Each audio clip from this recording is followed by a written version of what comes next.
बिस्मिल्लाहिर्रहमानिर्रहीम। अल्लाह सुब्हानहू तआला का बेइंतहा शुक्र है कि उसने हमें इस कीमती सिलसिले को शुरू करने का मौका दिया। उससे दुआ है कि ये सिलसिला पूरा हो और इसमें दुरुस्त और मुफीद बातें आएँ और इंशाअल्लाह उनके हम सब की ज़िंदगी में, हम सब की फ़िक्र में उसके और हम सब के दावती काम में उसके मुफीद असरात मुरतब हों।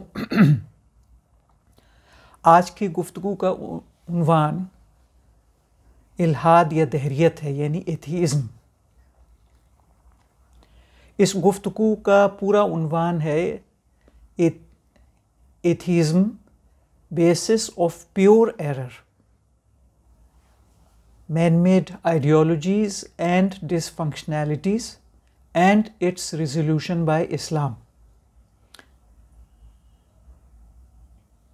प्योर एरर का एक तकरीबन बहुत ही करीबी तर्जुमा जाहिलियत खालिसा है। और ये बात आपके लिए दिलचस्पी की होगी कि मौलाना मौदूदी रहमतुल्लाह अलैह ने अपनी किताब इस्लाम और जाहिलियत में मुख्तलिफ़ किस्म की पुरानी और नई जाहिलियतों का तारुफ़ पेश किया है और उसमें मग़रिबी जाहिलियत का उन्वान उन्होंने मुतय्यन किया है जाहिलियत खालिसा, यानी मग़रिबी जो जाहिलियत है जो इस दौर में पूरी दुनिया के ऊपर बदकिस्मती से जिसका काफ़ी तसल्लुत है, उसको उन्होंने जाहिलियत खालिसा कहा है। तो ये प्योर एरर का तकरीबन मुकम्मल तर्जुमा है। इसमें जो नुक्ता जिसकी सबसे पहले इंशाअल्लाह तशरीह की जाएगी वो एथीज़्म का है। एथीज़्म के ताल्लुक़ से बजाय इसके कि इसका एक बहुत ही एकेडमिक डेफिनेशन देने की कोशिश की जाए, क्योंकि ये एक दिलचस्प बात है कि एथीज़्म का ऐसा एकेडमिक डेफिनेशन जिस पे तमाम लोगों का तो क्या मौजूदा दौर के जो स्कॉलर्स हैं उनमें से अक्सर का भी इत्तफ़ाक़ हो, ये काफ़ी मुश्किल है और ऐसा होना भी चाहिए, क्योंकि जो चीज़ इतनी बातिल है वो चीज़ उतनी ही मुबहम भी होती है। तो मैंने यहाँ एथीज़्म का बजाय एकेडमिक डेफिनेशन देने के उसका एक ऑपरेटिव डेफिनेशन और उसके जो कनोटेशंस हैं, उसके जो मुज़मिरात हैं, उसके जो मुताल्लिक़ात हैं, उनको पेश किया है। तो ये एक अंदाज से एथीज़्म की इसमें तारीफ़ भी आ गई और एथीज़्म का तारुफ़ भी आ गया। दोनों चीज़ें इसके अंदर इंशाअल्लाह आ जाएंगी। तो एथीज़्म का जो आम फहम मतलब है वो है खुदा का इनकार, डिनायल ऑफ गॉड। लेकिन अगर गौर से देखा जाए तो इसमें बुनियादी चीज़ सिर्फ डिनायल ऑफ गॉड नहीं बल्कि डिनायल ऑफ ट्रांसेंडेंस है, यानी मावरायत का इनकार। इस दुनिया के मावरा जो हकीकत उज़्मा है, जिसको इस्लामी नुसूस में गैब से ताबीर किया गया है, जिसको गैब कहा गया है, उस ट्रांसेंडेंस का इनकार। तो एथीज़्म खुदा का इनकार है और अगर गौर से देखा जाए तो इसमें ज़्यादा अहम बात यह है कि ये ट्रांसेंडेंस का या गैब का इनकार है। और गैब का इनकार होने की के नतीजे में इससे वही इलाही का इनकार भी लाजिम आता है, रिवेलेशन का इनकार लाजिम आता है।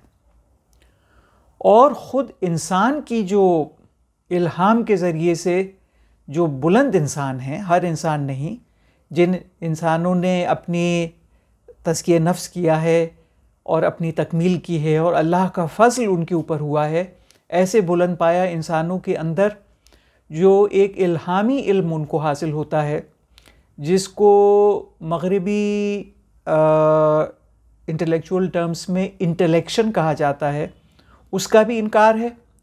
और इसके अंदर अबदियत का और आखिरत की ज़िंदगी का भी इनकार है, इटर्निटी का भी इनकार है, आफ्टर लाइफ का भी इसके अंदर इनकार है। आप जैसा समझ सकते हैं कि इटर्निटी और आफ्टर लाइफ ये सिनोनिमस टर्म्स नहीं हैं, लेकिन एक दूसरे के बहुत करीब हैं।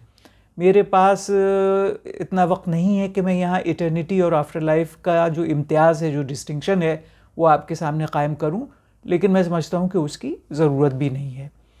यहाँ इस वक्त जो पेश नज़र है वो एथीज़्म की तारीफ़ और एथीज़्म का तारुफ़ है। तो एथीज़्म खुदा का इनकार है, यानी डिनायल ऑफ गॉड, लेकिन उसमें जो ज़्यादा अहम पहलू है कि वो सिर्फ खुदा का इनकार नहीं है, बल्कि ट्रांसेंडेंस का इनकार है, गैब का इनकार है, इस दुनिया के मावरा, इस दुनिया के बियॉन्ड जो गैब है, जो आखिरी हकीकत है, जो अल्टीमेट रियलिटी है, उसका इनकार है। और उसके इनकार के नतीजे में वही इलाही का भी इनकार है, यानी अल्लाह सुब्हान व तआला की तरफ से एक यकीनी इल्म जो कि इंसानों तक पहुँचता है, उसका इनकार है। और ख़ुद आला दर्जे के जो इंसान होते हैं, उनके अंदर जो आला हकीकतों के इल्हाम की एक ताकत होती है, इंटेलेक्शन, उसका इनकार है। और इटर्निटी और आफ्टर लाइफ का भी इसके अंदर इनकार है। अब इसके तारीख़ी पहलू की तरफ आइए।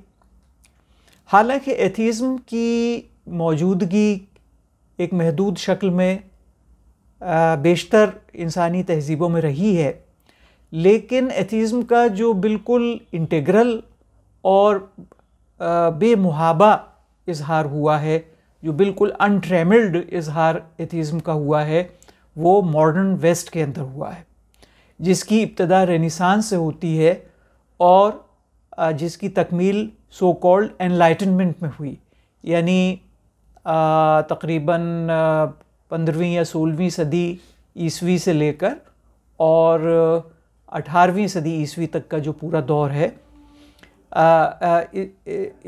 और उसके नतीजे में फिर जो एक पूरी फ़िक्र और तहज़ीब बनी है और जो आज तक मौजूद है, और बदकिस्मती से जिसकी क़ुव्वत में कमी तो आई है इस्तिला में और उसके डोमिनेशन में, लेकिन बहरहाल इस वक्त भी वो बहुत डोमिनेंट है। इसको हम मॉडर्न वेस्ट कहते हैं, जो रेनेसांस से शुरू होता है, यूरोपी नशत सानिया से शुरू होता है। तो एथीज़्म का जो इतना जामे और बेमुहाबा अनट्रेमल्ड जो इजहार हुआ है, वो मॉडर्न वेस्ट के अंदर हुआ है।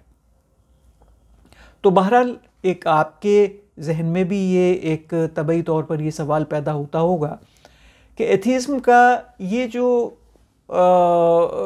एथीज़्म की जो अगर एथीज़्म के लिए अगर लफ्ज़ कामिल इस्तेमाल किया जा सकता हो, कामिल के अंदर बड़े पॉजिटिव कनोटेशंस हैं, और एथीज़्म जैसी एक नेगेटिव टर्म के साथ उसको जोड़ना कुछ ज़्यादा लिसानी लिहाज से, अदबी लिहाज से अच्छा नहीं लगता, लेकिन बहरहाल ज़बान की मजबूरियाँ होती हैं। तो एथीज़्म का जो इतना कामिल इजहार है, वो मॉडर्न वेस्ट में क्यों हुआ, रेनेसांस और उसके नतीजे में जो बनने वाला वेस्ट है उसके अंदर क्यों हुआ?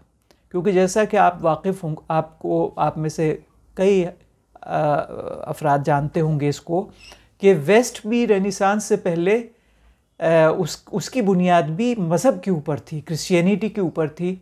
जिस तरह से कि हर इंसानी तहज़ीब की बुनियाद किसी न किसी आसमानी पैगाम, किसी आसमानी किताब, किसी मज़हब के ऊपर है, इसी तरह से वेस्ट की बुनियाद भी रेनेसांस से पहले क्रिश्चियनिटी के ऊपर थी।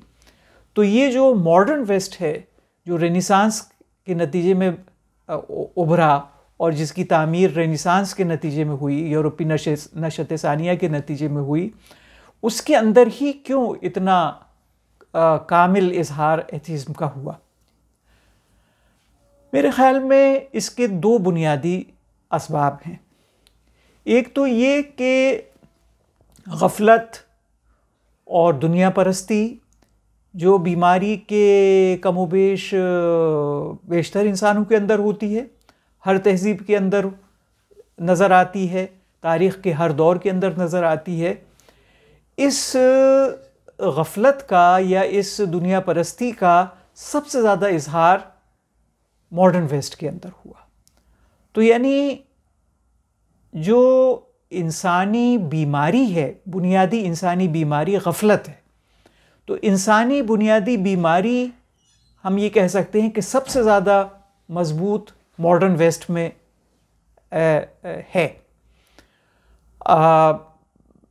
चुनाचे आपने अक्सर ये कौल पढ़ा होगा और एक तारीफ़ी चीज़ के तौर पर पढ़ा होगा कि मॉडर्न वेस्ट के जो एक तरह से इनिशिएटर है बेकन, उसने ये कहा था कि नॉलेज इज़ पावर, यानी उसके नज़दीक नॉलेज का जो असल फ़ायदा है वो पावर है, और पावर से मुराद उसकी दुनियावी पावर है।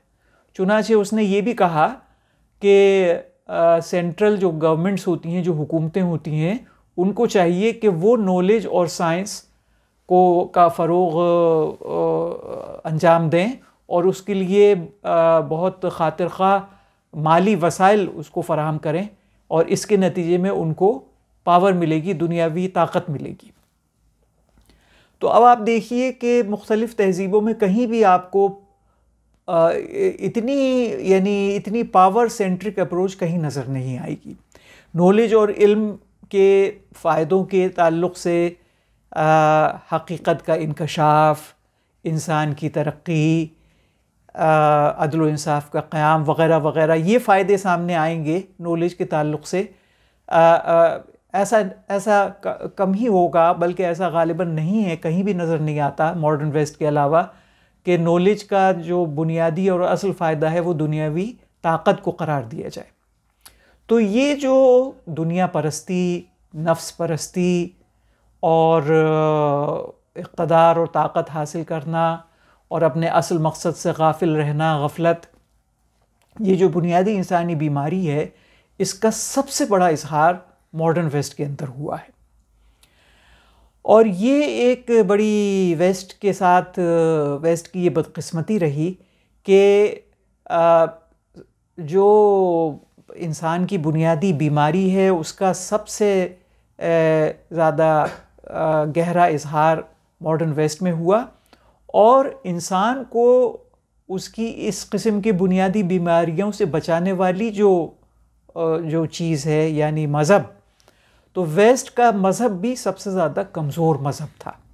ऐसा नहीं कि नाउज़ुबिल्लाह मिन जानिबिल्लाह जो ईसाइयत नाजिल हुई उसके अंदर कोई कमज़ोरी थी, बल्कि ईसाइयत के अंदर जो तहरीफ़ात की गई, एक तरफ तो वो, और दूसरी ये कि अल्लाह ताला की तरफ से जो मज़ाहिब आते हैं उनमें वक्त के लिहाज से बाज़ चीज़ों को नुमाया किया जाता है, दूसरे मज़हब में दूसरी चीज़ों को नुमाया किया जाता है जो वक्त के तकाज़े होते हैं।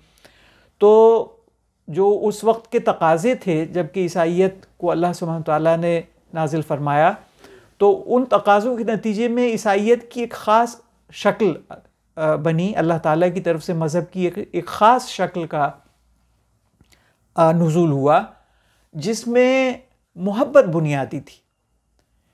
वेदांत ने जो तज्ज़िया किया है हकीकत का और मज़हब का, उसमें कहा गया है कि मज़हब की 3 बुनियादें होती हैं: इल्म, मोहब्बत और इताअत, यानी नॉलेज, लव एंड एक्शन। तो ये तीनों चीज़ें हर आसमानी मज़हब में होती हैं, लेकिन एक चीज़ उभरी हुई होती है। मुख्तलिफ़ मज़ाहिब में इन तीनों में से कोई एक चीज़ उभरी हुई होती है। तो ईसाइयत के अंदर लव उभरा हुआ रहा, और ज़ाहिर है कि उसकी उस दौर में ज़रूरत रही होगी, इसीलिए अल्लाह सुब्हानहू व तआला ने लव को या मोहब्बत को उसमें उभारा। तो एक तो तहरीफ़ात के नतीजे में, और दूसरे इस वजह से भी कि उस वक्त की ज़रूरियात के लिहाज से लव को क्रिश्चियनिटी के अंदर उभारा गया। और बहरहाल लव जो है उसका मवाजना अगर इल्म से किया जाए, उसका कंपैरिजन अगर इल्म से किया जाए, तो मोहब्बत इल्म से फ़िरोतर चीज़ है, इल्म से उसका दर्जा कमतर है मोहब्बत का। तो इस लिहाज से ईसाइयत के अंदर एक एक एक जिसे आप कह सकते हैं कि एक ज़्यादा लिमिटेड अप्रोच शुरू से रही और फिर उसमें तहरीफ़ात की गई। तो बहरहाल इन वजूहात की बिना पर मग़रिब का जो मज़हब था या है, यानी ईसाइयत, क्रिश्चियनिटी, वो सबसे ज़्यादा कमज़ोर मज़हब है। तो बीमारी भी सबसे ज़्यादा सख्त वहाँ पैदा हुई, जो गफलत है, दुनिया परस्ती, नफ्स परस्ती, इस्तिकबार, जो कि बुनियादी इंसानी बीमारी है। और इस बीमारी का जो बुनियादी इलाज है मज़हब, वो मज़हब भी मग़रिब के अंदर सबसे ज़्यादा कमज़ोर। तो ग़ालिबन ये वजूहात हैं जिनकी बिना पर हम ये कह सकते हैं कि एथीज़्म का जो एक कामिल इजहार है वो मॉडर्न वेस्ट के अंदर हुआ है। अब उसके बाद जो तीसरा पहलू एथीज़्म के तारुफ़ और इंट्रोडक्शन के ताल्लुक़ से पेश किया जाता है वो है कि एथीज़्म के जो फल हैं, जो समरात हैं, वो उनको देखा जाएगा कि एथीज़्म के समरात क्या हैं। तो एथीज़्म का एक फल डार्विनिज़्म है, बायोलॉजिकल इवोल्यूशन, और उसका मैकेनिज़्म कि struggle for existence and survival of the fittest. Darwinism के मुताबिक ये मैकेनिज़्म है इवोल्यूशन का। दूसरा जो इसका फल है वो पॉजिटिविस्ट फ़िलॉसफ़ी है। पॉजिटिविस्ट फ़िलॉसफ़ी का मतलब है कि जो हिस्सी तजुर्बा है, यानी सेंसरी जो एक्सपीरियंसेस हैं, सेंसरी जो परसेप्शन है इंसान का, ये इल्म का वाहिद ज़रिया है। और सेंसरी परसेप्शन का जो ऑब्जेक्ट होता है, यानी मैटर, फिज़िकल मैटर, वो वाहिद हकीकत है।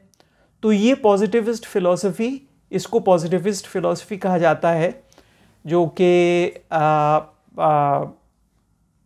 रेनेसांस के नतीजे में वजूद में आई। और जैसा कि पिछली गुफ्तगू में अर्ज़ किया गया था कि मग़रिबी फ़लसफ़े के दो बड़े दायरे हैं, एक एनालिटिकल फ़िलॉसफ़ी और दूसरे कॉन्टिनेंटल फ़िलॉसफ़ी। तो एनालिटिकल फ़िलॉसफ़ी को ही पॉजिटिविज़्म कहा जाता है, पॉजिटिविस्ट फ़िलॉसफ़ी कहा जाता है। और जो दूसरा दायरा है जदीद मग़रिबी फ़लसफ़े का, उसको कॉन्टिनेंटल फ़िलॉसफ़ी कहा जाता है। ये तो उसका जो महल है, उसका जो लोकेशन है, उसके लिहाज से ये नाम है। लेकिन अगर उसकी जो खुसूसियात हैं, उसकी जो क्वालिटीज़ हैं, उसके लिहाज से अगर कुछ नाम रखा जाए तो उसके लिए बेहतरीन नाम नीचियन फ़िलॉसफ़ी हो सकता है। नीचे से आप वाकिफ़ होंगे, ये एक बहुत मशहूर फ़लसफ़ी है जो कि एग्जिस्टेंशलिस्ट है, निहिलिस्ट है। तो जो कॉन्टिनेंटल फ़िलॉसफ़ी है वो एक लिहाज से हमें मुस्बत लगती है, क्योंकि उसमें इंट्यूशन की अहमियत है, उसमें विजदान की अहमियत है। लेकिन विजदान के क्योंकि कई तसव्वुरात हो सकते हैं, तो वहाँ जिस विजदान को अहमियत हासिल है वो एक मनफ़ी विजदान है, और जिसका अंदाज़ा कॉन्टिनेंटल फ़िलॉसफ़ी के सबसे नुमायाँ जो प्रोपोनेंट है नीचियन फ़िलॉसफ़ी, उससे किया जा सकता है। और नीचे की फ़िलॉसफ़ी के अंदर नीचे की जो फ़िलॉसफ़ी है उसकी जो खुसूसियात हैं वो कुछ आगे आएंगी।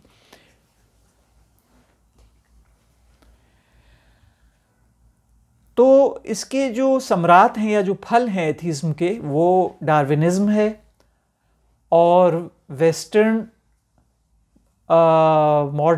मॉडर्न वेस्टर्न फ़िलॉसफ़ी है, जिसके दो दायरे हैं, एक पॉजिटिविस्ट फ़िलॉसफ़ी और दूसरे कॉन्टिनेंटल फ़िलॉसफ़ी, जिसको मैं इस मौके पे नीचियन फ़िलॉसफ़ी का नाम दे रहा हूँ, क्योंकि कॉन्टिनेंटल फ़िलॉसफ़ी का सबसे जो ड्रामाई पेश करने वाला है उसकी जो सबसे कामिल शक्ल पेश करने वाला है वो नीचे है।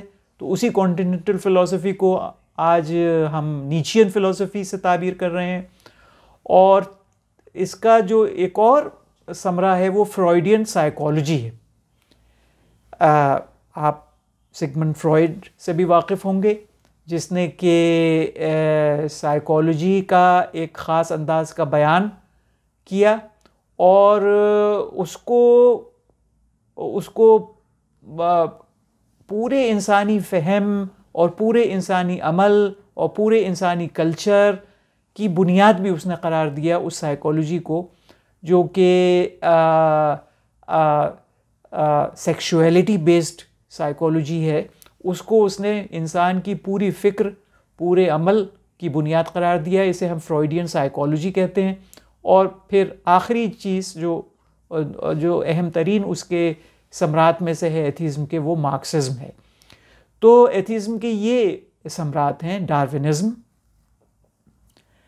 मॉडर्न वेस्टर्न फ़िलासफ़ी जिसका एक दायरा एनालिटिकल फ़िलासफ़ी है, जिसको पॉजिटिविस्ट फ़िलासफ़ी भी कहा जाता है, और दूसरा दायरा कॉन्टिनेंटल फ़िलासफ़ी है जिसे हम नीचियन फ़िलासफ़ी भी कह सकते हैं, और फिर फ्रॉइडियन साइकोलॉजी और फिर मार्क्सिज्म।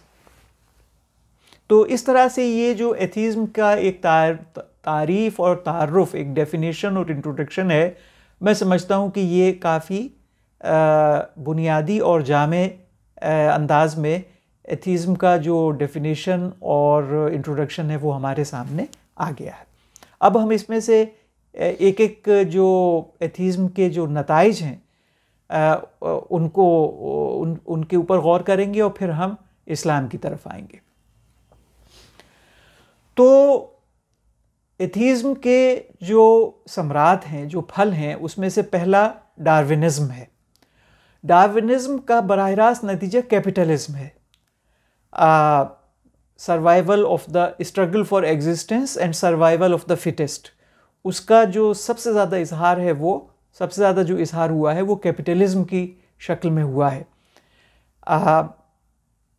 मेरे ख़्याल में मुझे इसकी ज़्यादा तफसील आपको बताने की ज़रूरत नहीं है कि इंसान को ज़्यादा से ज़्यादा माल इकट्ठा करना चाहिए, और फिर जिसके पास बड़ी मकदार में माल इकट्ठा हो जाए उसको फिर पूरी बाकी मानदा इंसानियत को अपने मकासद के लिए इस्तेमाल करना चाहिए, और अपने माल और अपने इक़्तिदार को बढ़ाने के लिए इस्तेमाल करना चाहिए, और उनका इस्तेहसाल करना चाहिए, उनका एक्सप्लॉयटेशन करना चाहिए।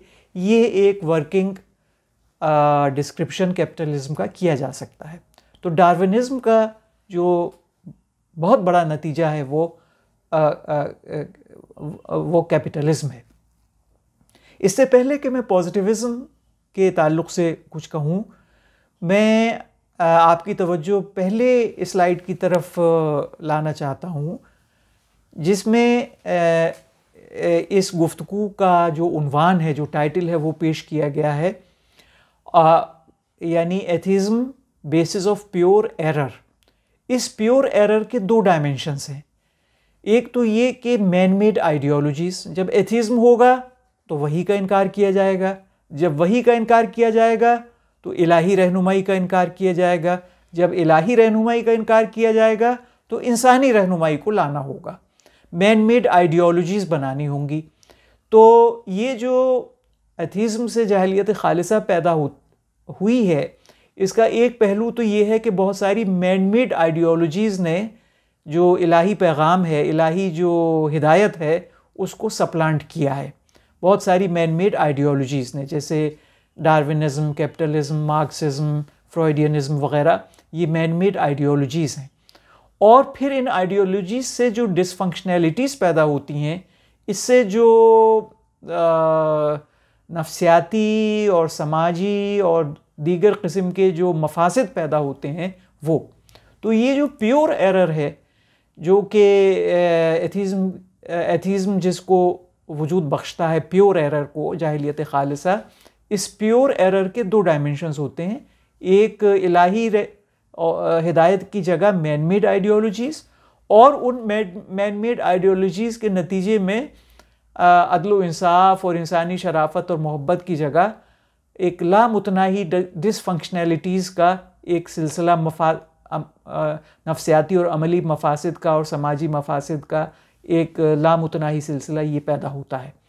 तो ये एथीज़म से जो जाहिलियत खालिसा पैदा होती है उसके दो डायमेंशंस हैं, एक मैन मेड आइडियोलॉजीज़ और दूसरे अमली मफासिद। ये चीज़ जहन में हमें फिर ताज़ा कर लेना चाहिए जो एथीज़म के जो फ्रूट्स हैं उनका जायज़ा लेते वक्त। तो अब हम समझ सकते हैं कि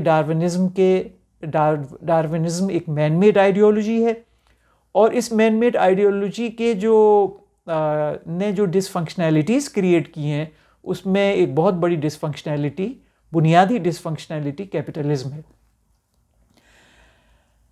कैपिटलिज्म पे बाज़ लोग अखलाक़ी बुनियादों पे तनक़ीद तो करते थे, लेकिन अंदरूनी तौर पे बेशतर लोग दुनिया के कैपिटलिज्म को बहुत एडमायर करते थे, बहुत पसंद करते थे, क्योंकि उनके ख़्याल में कैपिटलिज्म से बहुत ज़बरदस्त दौलत की वो मक़दार पैदा हुई जिसका तजुर्बा हमको और आपको भी हुआ।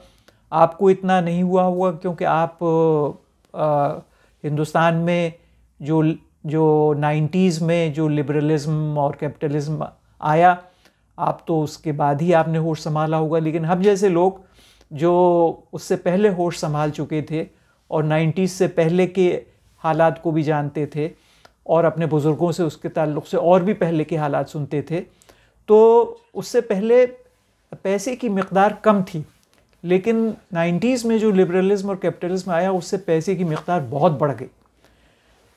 90s से पहले जो बहुत आसूदा हाल ख़ानदान तस्वुर किए जाते थे उनके पास भी इतना पैसा नहीं होता था, चुनांचे वो भी किफ़ायत शारी के साथ ज़िंदगी गुजारते थे।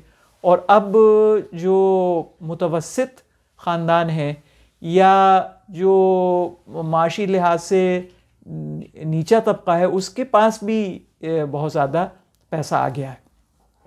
तो इस पैसे के आने के ये जो पैसे का वजूद है, पैसे का बढ़ना जो कैपिटलिज्म के साथ एसोसिएटेड है, इसको ज़्यादातर लोग एडमायर करते हैं। तो चाहे वो कैपिटलिज्म को बाज़ लोग अखलाक़ी बुनियादों पे बहुत सीरियसली कंडेम करें, क्रिटिसाइज़ करें, लेकिन बड़ी तादाद इंसानों की कैपिटलिज्म को एडमायर करती है। और उसकी वजह ये है कि कैपिटलिज्म के नतीजे में पैसे की एक बड़ी रेलपेल पैदा हुई है पैसे की। तो कैपिटलिज्म को पसंद किया जाता था, लेकिन ग़ालिबन 2007 या 2008 में जो इकोनॉमिक रिसेशन आया उससे, और जिसको कि पूरी तरह दूर अब तक नहीं किया जा सका और जिसमें मज़ीद इजाफ़ा इस कोविड पेंडेमिक से हो गया, ये इकोनॉमिक रिसेशन जो बहुत सीरियस चीज़ है, जिसका तजर्बा आप लोगों में से जो ज़रा ज़्यादा उम्र वाले नौजवान हैं उनको भी हुआ होगा कि किस तरह से देखते देखते सारी जॉब अपॉर्चुनिटीज़ इवेपोरेट हो गई और किस तरह से सैलरीज़ कम हो गई। ये रिसेशन हमें बताता है कि कैपिटलिज्म एक बहुत ही बड़ा फसाद है। हालांकि उसमें जो शुरू में पैसे की इफ़रात रही उसकी वजह से अक्सरियत उसकी बड़ी अगर वोकल नहीं तो खामोश एडमायरर रही उसके पैसे की रेल पेल के नतीजे में। लेकिन जो इकोनॉमिक रिसेशन फिर बाद में आया उससे अंदाज़ा होता है कि कैपिटलिज्म एक बहुत बड़ा फसाद है। तो डार्विनिज़म ने जो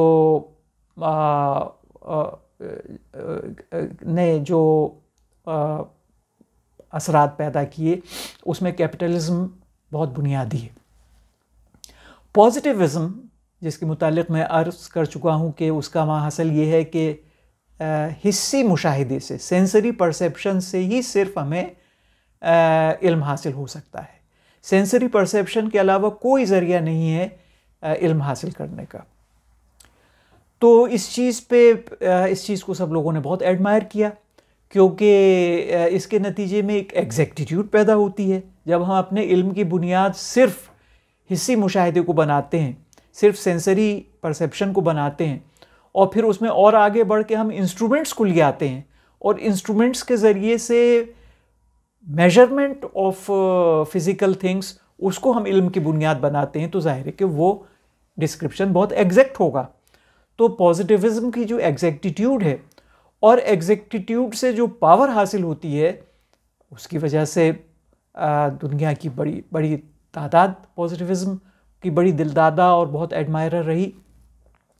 लेकिन इसी पॉजिटिविज्म ने फिर इंसान से इल्म हासिल होने की इम्कान और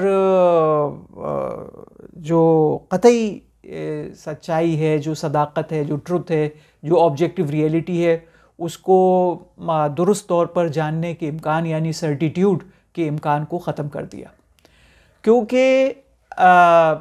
क्योंकि वो बुनियादी हकीकत की वो आला सतहें जिनकी बुनियाद पे हम रैशनलिज्म को जस्टिफाई कर सकते हैं, मैथमेटिक्स को जस्टिफाई कर सकते हैं, यहाँ तक कि सेंसरी परसेप्शन को भी जस्टिफाई कर सकते हैं, वो आला बुनियादें परसेप्शन से नहीं हासिल होती। वो आला बुनियादें हासिल होती हैं वही इलाही से या इंटेलेक्शन से। तो पॉजिटिविज्म ने क्योंकि वही इलाही और इंटेलेक्शन का इनकार किया, चुनाचे पॉजिटिविज्म को मानने वालों के पास हकीकत की आला सतहों का जो इल्म था वो मफकूद हो गया, वो इल्म उनके पास से गायब हो गया, जिसके नतीजे में वो आखिरत और खुदा और रूह, इंसान की रूह और अबदी ज़िंदगी, इससे तो उन्हें दिलचस्पी नहीं। लेकिन जिन चीज़ों से उन्हें दिलचस्पी है यानी रैशनैलिटी, मैथमेटिक्स, यहाँ तक कि सेंसरी परसेप्शन, इसको भी वो इल्मी तौर पर इंटेलेक्चुअल लेवल के ऊपर जस्टिफाई करने में उन्होंने अपने आप को नाकाम पाया, क्योंकि उन्होंने रिविलेशन और इंटेलेक्शन का इनकार कर दिया था। और रिविलेशन और इंटेलेक्शन वाहिद ज़रिया हैं हकीकत की आला सतहों के इल्म का, जिसकी बुनियाद पे हम रीज़न और सेंसरी परसेप्शन को हम जस्टिफाई कर पाते हैं।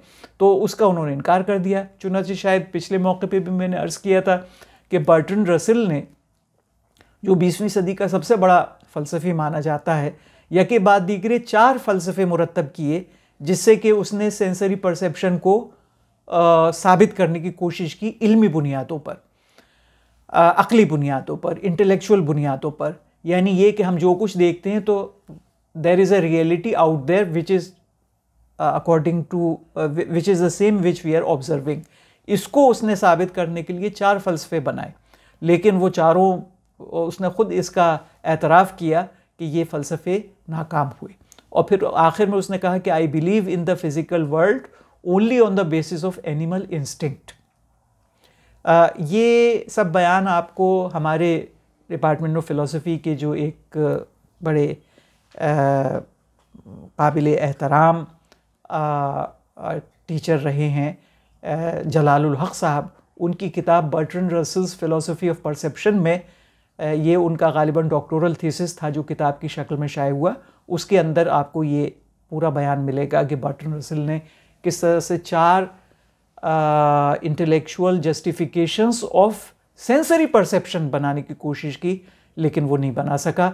और उसने आखिर में इकरार किया कि I believe in the physical world only on the basis of animal instinct. जिस तरह से गाय भैंस को एक अंदाज़ा है कि बाहर एक दुनिया है, ऐसे ही बस मुझे अंदाज़ा है मेरे पास कोई इल्मी और अक़ली बुनियाद नहीं है परसेप्शन के जो नताइज हैं ये साबित करने के लिए कि हकीकत में वो बाहर मौजूद हैं, इसको साबित करने के लिए मेरे पास कोई इल्मी और अक़ली बुनियाद नहीं है।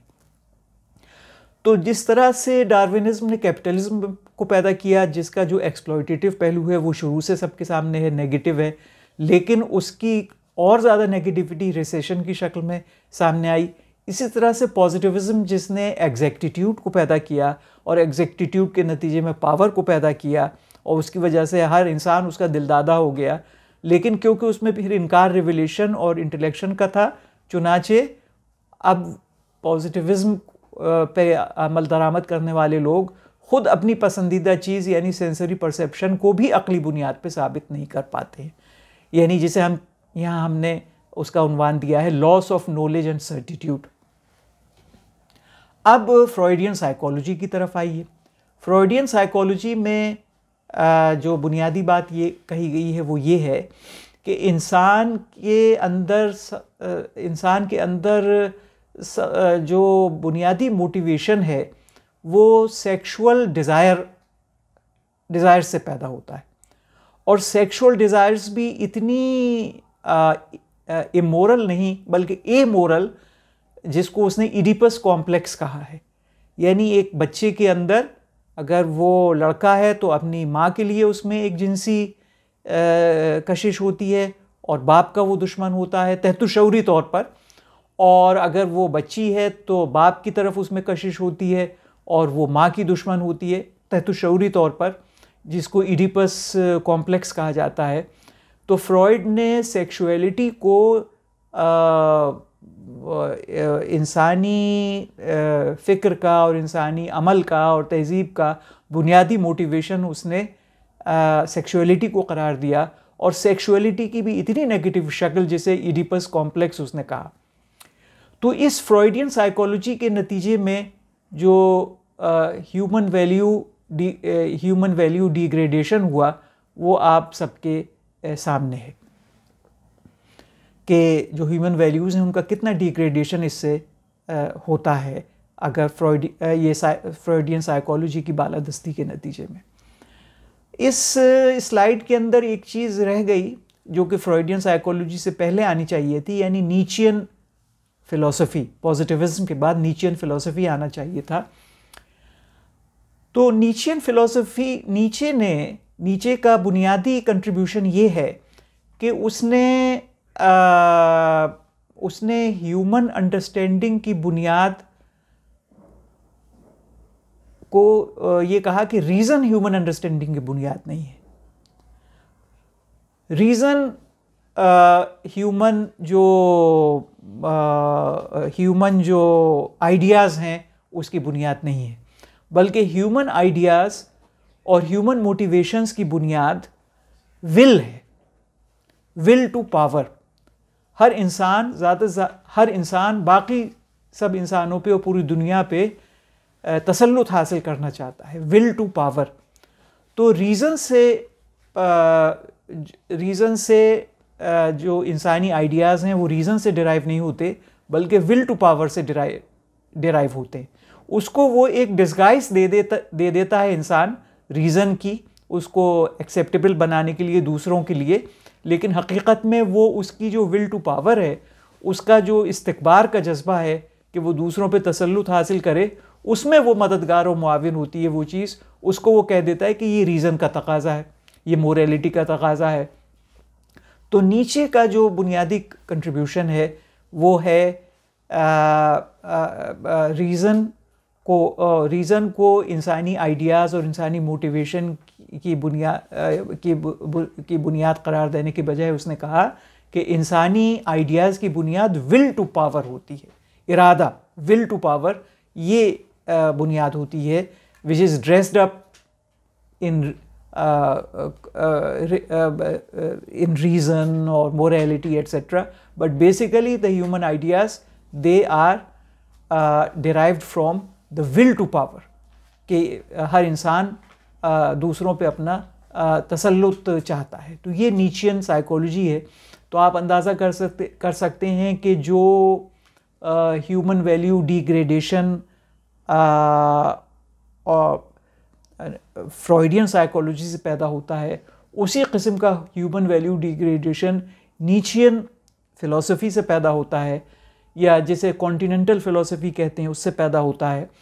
और इसमें न सिर्फ ह्यूमन वैल्यूज़ का डिग्रेडेशन पैदा होता है बल्कि इससे सोशल जो ऑर्गेनाइजेशन है, जो फैमिली है, जो स्टेट है, उसकी अनरेवलिंग भी उससे वजूद में आती है नीचियन फ़िलॉसफी की वजह से, जिसमें बुनियादी चीज़ ये है कि रीज़न से आइडियाज़ पैदा नहीं होते बल्कि इंसान की विल टू पावर से उसके आइडियाज़ पैदा होते हैं। वो अपने आइडियाज़ बनाता है दूसरों पे अपना तसल्लुत हासिल करने के लिए। तो उससे भी आप अंदाज़ा कर सकते हैं कि उससे न सिर्फ ह्यूमन वैल्यू डिग्रेडेशन होता है बल्कि उससे ह्यूमन इंस्टीट्यूशंस जैसे कि फैमिली, जैसे कि स्टेट, जैसे कि सोसाइटी, उसकी अनरेवलिंग भी होती है ह्यूमन वैल्यू डिग्रेडेशन के अलावा। अब ये आखिरी इसका समरा आ गया आज की गुफ्तगू में, जो हमने आखिरी समरा लिया है एथीज़्म का, यानी मार्क्सिज़्म। तो मार्क्सिज़्म का सबसे जो मार्क्सिज़्म के में जो सबसे अहम चीज़ है, वैसे तो उसमें कहा जाता है कि एक रीडिस्ट्रीब्यूशन ऑफ वेल्थ और from each according to his ability and to each according to his need, और इस तरह की चीज़ें ये मार्क्सिज़्म का हिस्सा हैं। लेकिन अगर हम गौर से देखें तो इन सब चीज़ों को हासिल करने के लिए जो मैकेनिज़्म मार्क्सिज़्म प्रपोज करता है वो है डिक्टेटरशिप ऑफ द प्रोलेटेरिएट। और प्रोलेटेरिएट तो क्योंकि आके खुद डिक्टेटरशिप अपनी चला नहीं सकती, यानी वर्कर्स की जो पूरी जमात है, तो जो प्रोलेटेरिएट के बिहाफ पे काम करने का दम भरते हैं, यानी कम्युनिस्ट पार्टी, और कम्युनिस्ट पार्टी की भी जो पोलिट ब्यूरो है, और पोलिट ब्यूरो के अंदर भी जो सबसे अहम आदमी है जो प्रेसिडेंट है, सो प्रैक्टिकली मार्क्सिज्म का जो बुनियादी मैकेनिज़्म है अपने पर्पसेस को अचीव करने के लिए वो डिक्टेटरशिप है। मार्क्सिज्म के अंदर भी एक चार्म है, क्योंकि इसमें बड़ी गरीबों की बातें की जाती हैं, इसमें इक्वालिटी की बात की जाती है, इसमें इकोनॉमिक प्रोग्रेस की बात की जाती है। लेकिन अगर गौर से देखा जाए तो मार्क्सिज्म की सबसे बुनियादी चीज़, हालांकि उसकी जो रेडिकल इक्वालिटी है वो भी दुरुस्त नहीं है, लेकिन ये कि जो सबसे बुनियादी चीज़ मार्क्सिज्म के अंदर है वो डिक्टेटरशिप है। तो ये कुछ नुमायाँ वो औसाफ हैं, वो क्वालिटीज़ हैं जो डार्विनिज़्म के नतीजे में पैदा होने वाले कैपिटलिज़्म की हैं, यानी शकावत क़ल्बी और बेरहमी और एक्सप्लॉयटेशन, और फिर अब इकोनॉमिक रिसेशन, इकोनॉमी का फेल हो जाना, और पॉजिटिविज़्म के नतीजे में loss of knowledge and certitude, यानी हम अक़ली बुनियादों पे न रीज़न को सही साबित कर सकते हैं, यहाँ तक कि हम सेंसरी परसेप्शन को भी सही साबित नहीं कर सकते अक़ली बुनियादों पर, loss of knowledge and certitude. और फ्रॉइडियन साइकोलॉजी के नतीजे में जो ह्यूमन वैल्यू डिग्रेडेशन होता है, और नीचियन फ़िलासफ़ी के नतीजे में जो human value degradation, human knowledge degradation, और जो सोशल ऑर्गेनाइजेशन है, सोशल इंस्टीट्यूशंस हैं इंसान के, उनकी जो अनरेवलिंग होती है, और मार्क्सिज्म के नतीजे में जो डिक्टेटरशिप पैदा होती है, जिसकी शक्लें हम आज भी देख रहे हैं कि चाइना के अंदर किस तरह से इंसानों को बिल्कुल जानवरों की तरह उनके साथ बर्ताव किया जाता है, उनकी हर चीज़ को स्टेट मुतय्यन करती है, उनके कितने बच्चे हों, पहले कहा गया कि सिर्फ एक बच्चा हो, अब कहा गया कि 2 बच्चे हों, और पेंडेमिक को रोकने के लिए जितने उन्होंने बेरहमी के साथ जो लॉकडाउन्स किए, वो सब उन सब को देखने से उसका एक हमें कॉन्टेम्प्रेरी एक्सपीरियंस भी होता है कि वो डिक्टेटरशिप कितनी इंसान के लिए कितनी तकलीफ़ दे और कितनी ज़िल्लत आमेज़ है, जो कि मार्क्सिज्म की बुनियाद है, यानी dictatorship of the proletariat, and which is basically dictatorship of the president. तो वो भी हमारे सामने है। तो ये एक जायज़ा है फ्रूट्स ऑफ एथीज़्म का, कि एथीज़्म जो है वो प्योर एरर को वजूद बख्शता है। एथीज़्म की ख़ुसूसियत ये है, इंसान से गलतियाँ हमेशा होती रहीं, इंसान ने जब भी इलाही रहनुमाई को छोड़कर और अपनी महदूद अक़ल और अपने नाजायज़ जो जज्बात हैं उनकी तकमील के लिए उसने नज़रियात बनाए, तो हमेशा इंसान से गलतियाँ हुई। लेकिन जितनी कामिल गलती इंसान से एथीज़्म को मानने के बाद हुई, उसकी कोई मिसाल इंसानी तारीख़ के अंदर नहीं है। तो एथीज़्म जो है वो प्योर एरर को पैदा करता है, और उस प्योर एरर की ये मुख्तलिफ़ शक्लें हैं, डार्विनिज़्म और उसके नतीजे में कैपिटलिज़्म, पॉजिटिविज़्म उसके नतीजे में loss of knowledge and certitude, Nietzschean psychology और उसके नतीजे में human value degradation, unravelling of human institutions and degradation of human knowledge, कि ह्यूमन नॉलेज सिर्फ विल टू पावर का नाम है, dressed up as a reason, इसकी कोई बुनियाद नहीं है सिवाय इसके कि हर आदमी अपने फ़लसफ़े के ज़रिए से दूसरे इंसानों पे तसल्लुत हासिल करना चाहता है। फिर फ्रॉइडियन साइकोलॉजी और उसके नतीजे में जो ह्यूमन वैल्यू डिग्रेडेशन होता है, और मार्क्सिज्म के डिक्टेटरशिप और जो कि जिसमें इंसानियत की इतनी बड़ी ज़िल्लत और तौहीन होती है, जिसका तसव्वुर करना इस एब्सोल्यूट डिक्टेटरशिप से जितनी ज़िल्लत और तज़लील इंसान की होती है उसका तसव्वुर करना मुश्किल है। तो ये सब जो सम्राट हैं एथीज़्म के और एथीज़्म से पैदा होने वाली प्योर एरर के, ये सब हमारे सामने आए। अब हम आते हैं कि ये एथीज़्म, इस्लाम इसको किस तरह से रिज़ॉल्व करता है, इस्लाम एथीज़्म को किस तरह से उसका इलाज करता है, और इस्लाम किस तरह से ऐसी एक ऐसी रोबस्ट और हेल्दी फ़िज़ा बनाता है जिसमें एथीज़्म पैदा ही नहीं हो पाता, और अगर पैदा हो गया तो फिर उसका इलाज भी हो जाए। इस्लाम किस तरह से रिज़ॉल्व करता है एथीज़्म की, खुदा के इनकार की इस एक्सट्रीम एरर को इस्लाम किस तरह से रिज़ॉल्व करता है, अब हम इसके ऊपर गुफ्तगू करेंगे। क्योंकि इससे पहले हम ये देख चुके हैं कि एथीज़्म के वेस्ट में पैदा होने की एक बुनियादी वजह वहाँ के मज़हब का कमज़ोर होना, वहाँ पर जो मज़हब राइज था क्रिश्चियनिटी, उसका तहरीफ़ के नतीजे में, और इस बात के नतीजे में कि वो सिर्फ़ एक महदूद दौर के लिए अल्लाह ताला ने उसे भेजा था, चुनाचे उसने उसकी ख़ास शक्ल बना दी थी, और फिर उसकी जगह इस्लाम को आना था। और जैसा कि ईसा अलैहिस्सलाम ने कहा कि मेरे बाद एक रसूल आएंगे जिनका नाम अहमद होगा सल्लल्लाहु अलैहि वसल्लम, और मेरे मानने वालों को चाहिए कि वो फिर उनका रास्ता इख्तियार करें। तो इसको एक महदूद मरहले के लिए बनाया गया था, और उस लिहाज से उस वक्त जो चीज़ें ज़रूरी थीं वो रख दी गई थीं, लेकिन वो एब्सोल्यूट टर्म्स में देखा जाए तो एक लिमिटेड मज़हब बनाती हैं वो चीज़ें, यानी लव की सेंट्रलिटी बनिस्बत नॉलेज के, और फिर उसमें जो तहरीफ़ात की गई उसके नतीजे में, तो वहाँ का मज़हब बहुत कमज़ोर था। इसके नतीजे में एथीज़्म पैदा हुआ। तो लॉजिकल बात यह है कि जो मज़हब बहुत मजबूत होगा वो एथीज़्म को उतनी ही एथीज़्म का कामयाबी के साथ जो इलाज है, यानी उसका इज़ाला या उसके पैदा होने में रुकावट डालना, उसका प्रिवेंशन, इसके लिए हमें एक मजबूत मज़हब की ज़रूरत है।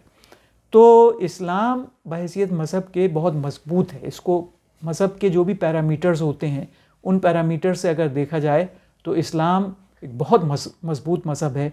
चुनाचे एथीज़्म का ये जो एक इतना डिस्पेयरिंग गलबा हो गया है, और उसके नतीजे में जो एरर्स पैदा हुई उनका, और उन एरर्स के नतीजे में जो डिसफंक्शनैलिटीज़ पैदा हुई उनका, कि इंसान को अभी उम्मीद नहीं रही है कि इसकी इस्लाह की जा सकती है। लेकिन मजबूत मज़हब अगर होगा तो वो उसकी इस्लाह कर लेगा, उसको रिज़ॉल्व कर लेगा। यही सूरत हाल आप अगर गौर करें तो सदर अव्वल में भी थी। इस्लाम जब आया तो उस वक्त भी दुनिया एक बहुत गहरी जाहिलियत में डूबी हुई थी। पूरी दुनिया, सिर्फ अरब ही नहीं बल्कि पूरी दुनिया, और लोगों की उम्मीद ख़त्म हो चुकी थी कि कभी इस्लाह की जाएगी। लेकिन इस्लाम ने सदर अव्वल में उस शदीद जाहिलियत से इंसानियत को निकाला। तो इसी तरह से मौजूदा असरी दौर में भी जो एक शदीद जाहिलियत ये है, जाहिलियत खालिसा है एथीज़्म की, और उससे पैदा होने वाली प्योर एरर्स की, मैन मेड आइडियोलॉजीज़ की, डिसफंक्शनैलिटीज़ की, उसका इज़ाला इस्लाम कर सकता है, और इस्लाम करता है और कर रहा है, क्योंकि इस्लाम एक बहुत मजबूत मज़हब है। तो एथीज़्म के पैदा होने की एक बड़ी वजह अगर कमज़ोर मज़हब है तो ये मंतिकी बात है कि एथीज़्म के इज़ाले की एक बड़ी वजह एक मजबूत मज़हब होगा, और इस्लाम एक मजबूत मज़हब है।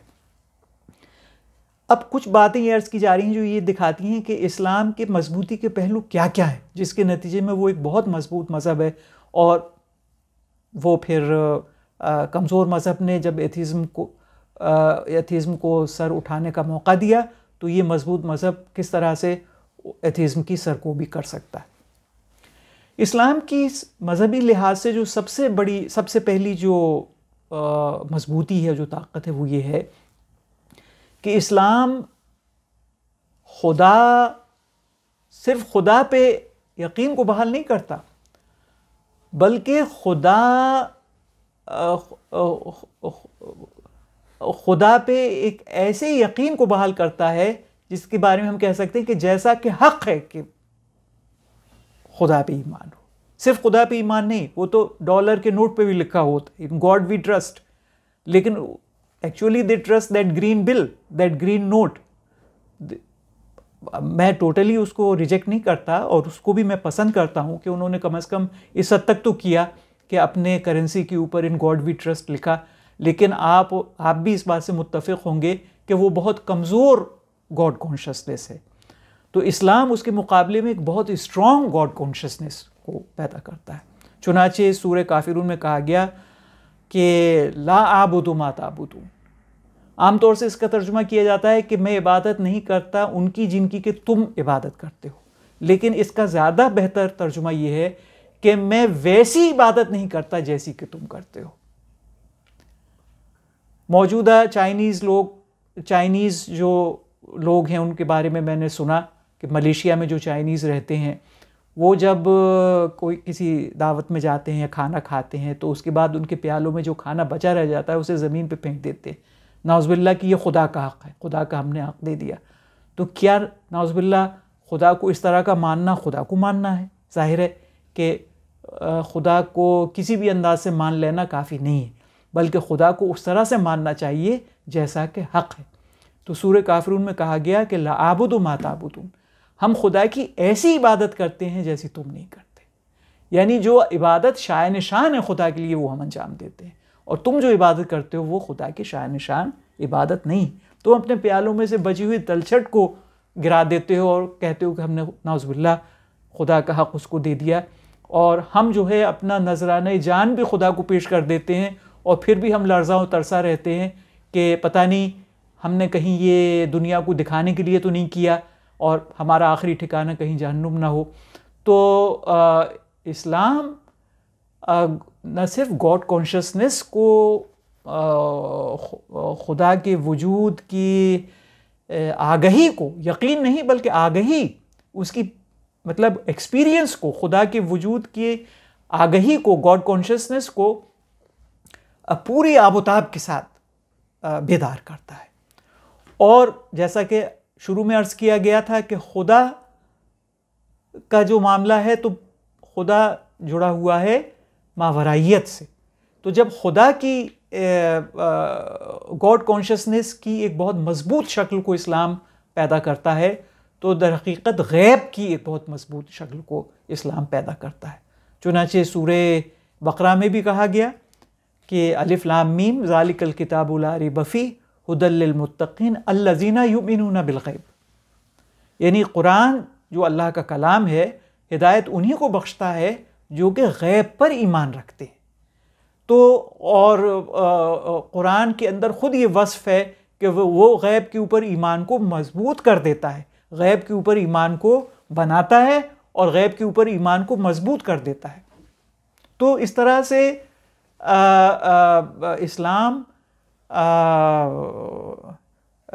इस्लाम एक ऐसी ताकतवर गॉड कॉन्शियसनेस को पैदा करता है और ऐसी एक ताकतवर ट्रांसेंडेंस की कॉन्शियसनेस को पैदा करता है जिसकी मिसाल लें। दूसरी चीज़ ये कि इस्लाम की ये जो strong awakening of God consciousness and transcendence Islam पैदा करता है, वक्त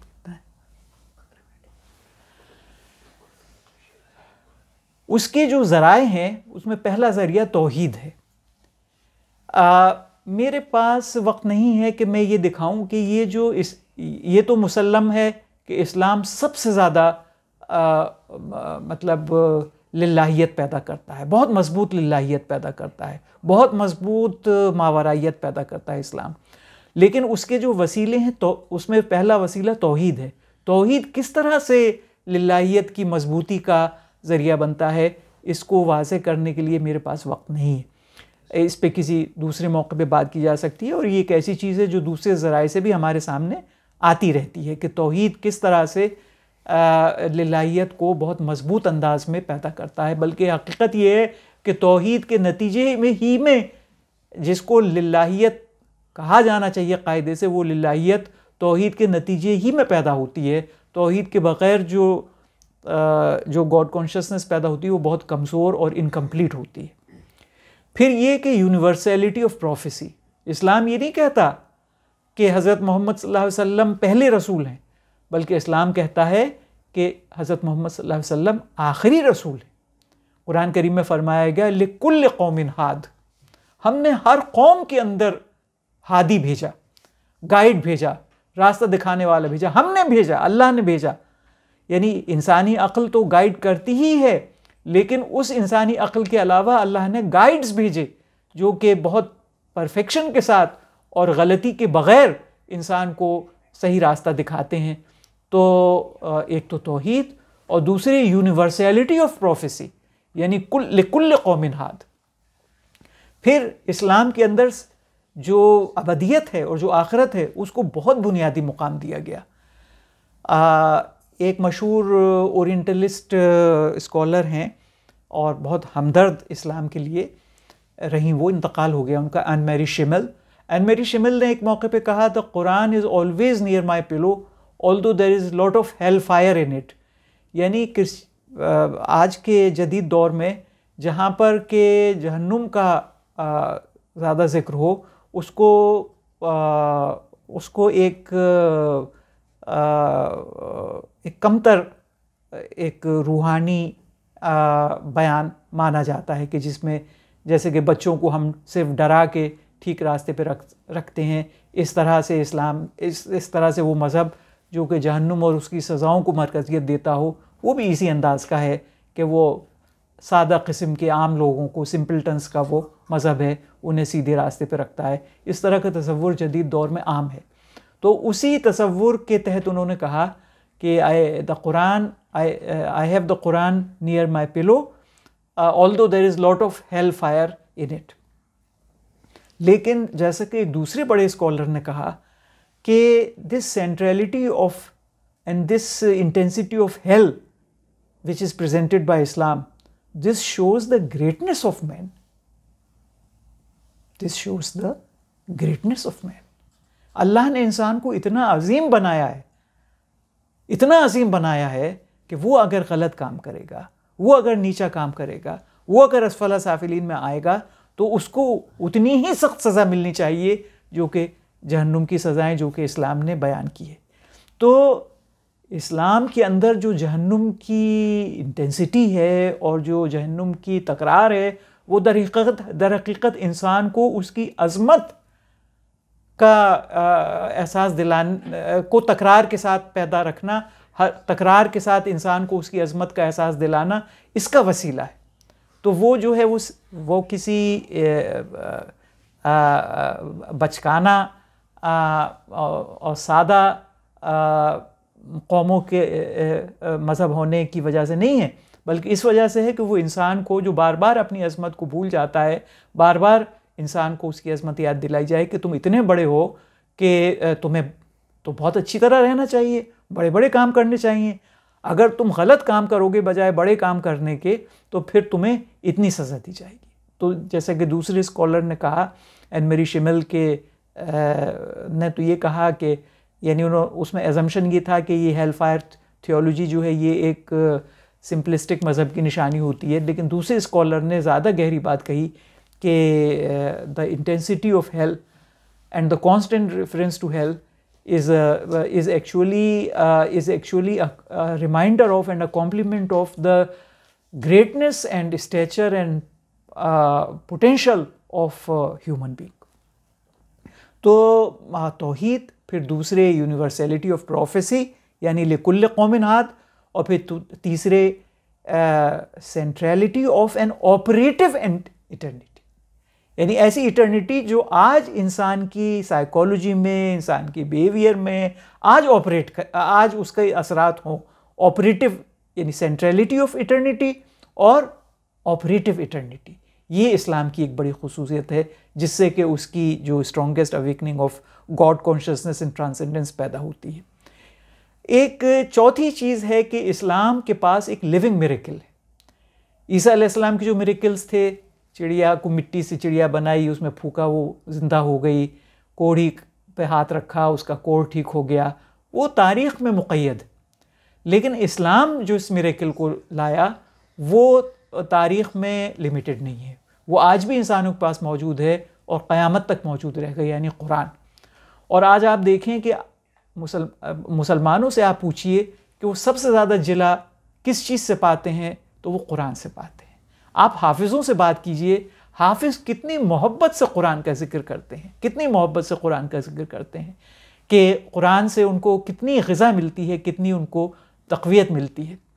तो चुनाचे इस्लाम में कहा गया कि इन कुंतुम फी रैबिम मिम्मा नज़्ज़लना अला अब्दिही फ़ातू बिसूरतिम मिन मिस्लिही, अगर तुम शुबे में हो जो हमने अपने बंदे पे नाजिल किया यानी कुरान, तो तुम उस जैसी एक सूरत बना लो जो कि अपने मानी की दुरुस्तगी, अपने बयान की खूबसूरती और अपनी कंसिस्टेंसी और इंसानी दिल पे जो उसके असरात होते हैं उस लिहाज से मिलती जुलती हो कुरान से, ऐसी तुम एक सूरत बना लो। सूरह रहमान को देख लीजिए, जो आदमी अरबी नहीं जानता सूरह रहमान सुनता है तो कैसे झूमता है, फ़बिअय्यि आलाइ रब्बिकुमा तुकज़्ज़िबान, कैसे झूमता है। तो कुरान न सिर्फ ये कि कुरान की माने की दुरुस्तगी और अज़मत, न सिर्फ उसके बयान की खूबसूरती और बलागत, बल्कि कुरान के असरात जो इंसानी क़ल्ब व ज़हन के ऊपर होते हैं वो भी कुरान का ख़ासा है। उस लिहाज से भी ऐसी तुम कोई एक चीज़ बना के ले आओ जो ऐसे असरात पैदा कर दे। तो इस्लाम की जो वो है वो उसके एक लिविंग मिरेकल, उसका मिरेकल एक लिविंग मिरेकल है, पास्ट और हिस्टोरिकल मिरेकल नहीं है जिसकी शहादत सिर्फ तारीख़ी किताबों से मिलती हो। और एक और बड़ी चीज़ जो इस्लाम को वो करती है वो है एक बहुत ही आला वरफ़ा लेकिन काबिल अमल एहसान, या जिसे आम तौर पे तसव्वुफ़ के नाम से जाना जाता है। हुज़ूर अकरम सल्लल्लाहु अलैहि वसल्लम ने फरमाया, बहुत मशहूर हदीस है जिसमें जिब्रील अलैहिस्सलाम जो कि एक आम इंसान की शक्ल में आए थे, उन्होंने पूछा कि इस्लाम क्या है, तो हुज़ूर अकरम सल्लल्लाहु अलैहि वसल्लम ने तौहीद, नमाज, रोज़ा, ज़कात और हज कहा। फिर उन्होंने कहा ईमान क्या है, तो उन्होंने कहा अल्लाह वहदहु ला शरीक मानना, फ़रिश्तों को मानना, अम्बिया को मानना, आसमानी किताबों को मानना, मरने के बाद की ज़िंदगी को मानना, हर चीज़ चाहे वो खैर हो या शर हो अल्लाह ही के हुक्म से होती है, वही उसका खालिक है, इसको मानना ही ईमान है। फिर पूछा कि एहसान क्या है, तो हुज़ूर अकरम सल्लल्लाहु अलैहि वसल्लम ने उसके जवाब में फ़रमाया, जिसका मफ़हूम ये है कि तुम अल्लाह की इबादत ऐसे करो गोया कि तुम उसको देख रहे हो, गोया कि तुम उसको देख रहे हो, और अगर तुम उसको नहीं देख रहे तो वो तो तुमको देख रहा है। एक हदीस के अंदर आता है कि हुज़ूर अकरम सल्लल्लाहु अलैहि वसल्लम फरमाया कि अल्लाह फरमाता है, और हुज़ूर ने फरमाया कि ये जो है ये बयान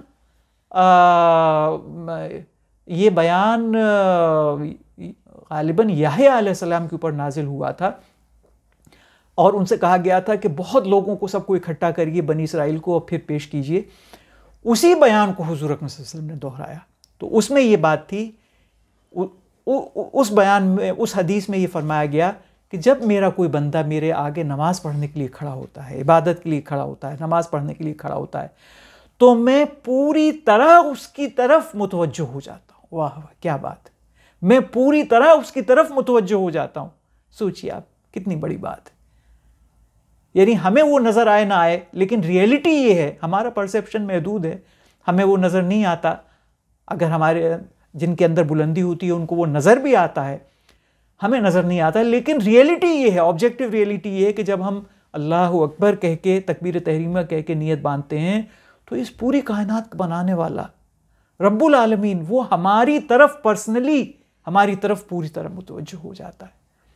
तो ये एहसान है कि तुम अल्लाह की इबादत इस तरह करो गोया कि तुम उसे देख रहे हो। और अगर तुम इस दर्जे पे नहीं पहुंच सकते तो इसको तो तुम बावर आसानी से कर सकते हो कि वो तुमको देख रहा है, जिसकी की मिसाल मैंने आपके सामने ये रखी कि एक हदीस में फरमाया गया कि जब इंसान तकबीर तहरीमा कहता है तो फिर अल्लाह सुब्हानहू तआला पूरी तरह उसकी तरफ मुतवज्जो हो जाता है। तो एक इंतहाई आला वरफ़ा एहसान या तसव्वुफ़ या एसोटेरिसिज्म या मिस्टिसिज्म ये इस्लाम के अंदर है, जिसकी मिसाल दीगर मज़ाहिब के अंदर लाना मुश्किल है। लेकिन दिलचस्प बात यह है कि इतना आला वरफ़ा ये जो तसव्वुफ़ है और ये जो एहसान है इस्लाम का और ये जो एसोटेरिसिज्म है इस्लाम का और ये जो मिस्टिसिज्म है इस्लाम का, ये उतना ही प्रैक्टिकेबल भी है।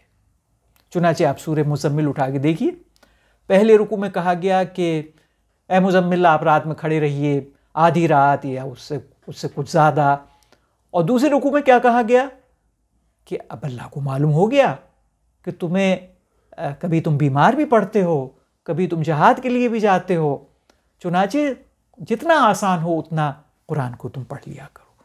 यानी ये दो स्पेक्ट्रम के दो एंड्स बता दिए गए कि जब मुमकिन हो तो फिर तुम आधी रात खड़े रहो तहज्जुद में, और अगर वो मुमकिन ना हो तो तयस्सरा जितना आसान हो उतना कुरान को रात को पढ़ लो, जिसमें मुफस्सिरीन ने लिखा कि जिसमें ये भी शामिल है कि छोड़ भी सकते हैं। तयस्सरा में ये बात भी आती है कि कभी अगर बहुत मुश्किल हो जाए जहाद में शिरकत या सफ़र या बीमारी या किसी और कमज़ोरी की वजह से, तो तहज्जुद को छोड़ भी सकते हैं, और वक्त की कमी भी इसके अंदर आ गई।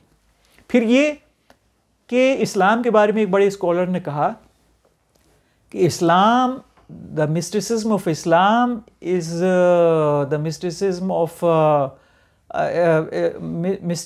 Mysticism of married monks, MON के मंक, राहिब, शादीशुदा राहिबों का मज़हब है इस्लाम। यानी अपनी रूहानी अजमत के लिहाज से वो राहिबों की तरह हैं जो दुनिया छोड़ के जंगल बसाते हैं, लेकिन उसी के साथ साथ वो शादीशुदा भी। चुनांचे आप जानते हैं कि हदीस में आता कि एक मरतबा आप सल्लल्लाहु अलैहि वसल्लम कहीं तशरीफ़ ले गए, तो जो सहाबी थे जो कि आपके मेज़बान थे, वो तहज्जुद पढ़ने के लिए उठे, तो हुज़ूर सल्लल्लाहु अलैहि वसल्लम ने कहा कि नहीं अभी तुम जाके सो जाओ। फिर आए, फिर कहा सो जाओ, फिर उसके बाद आपने फरमाया कि हाँ अब तुम तहज्जुद पढ़ो। तो क्योंकि वो शादीशुदा थे, उनके अपने जिस्म का भी उनके ऊपर हक़ था, उनकी बीवी का भी उनके ऊपर हक़ था, तो हुज़ूर सल्लल्लाहु अलैहि वसल्लम ने ऐसा उनसे फरमाया। तो इससे पता चलता है, और ऐसे ही एक और साहब आए, तो उनसे हुज़ूर सल्लल्लाहु अलैहि वसल्लम ने अपनी मिसाल दी और फरमाया कि मैं तहज्जुद भी पढ़ता हूँ और मैं शादी भी करता हूँ। अपनी मिसाल हुज़ूर सल्लल्लाहु अलैहि वसल्लम ने पेश फरमाई, जिसको एक बड़े स्कॉलर ने कहा कि Islam has got a mysticism of married monks, शादीशुदा राहिब।